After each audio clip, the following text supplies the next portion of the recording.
The tricky thing about economics is that he talks about it being the seen versus the unseen.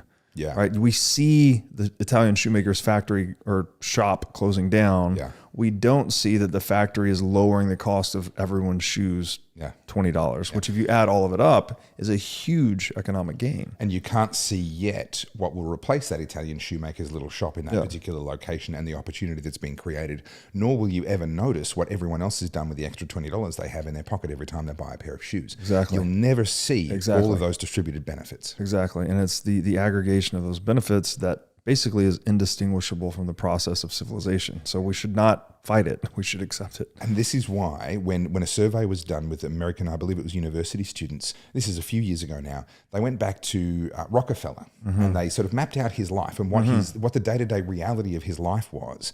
And they went and they did a survey and they said to these students, they said, would you like to trade places with the richest man in the world 120 odd years ago, whenever that was? Would you like to trade places and become the richest person on earth? And they all said, well, yeah, that sounds pretty good. They said, okay, but before you make up your mind, let's go through a day in the life of. And of course, there were no pain medications. There was no antibiotics. If you wanted to travel somewhere, you got pulled by a horse over cobblestone roads and bounced around. You couldn't communicate with people who lived on the other side of the world. There were so many limitations.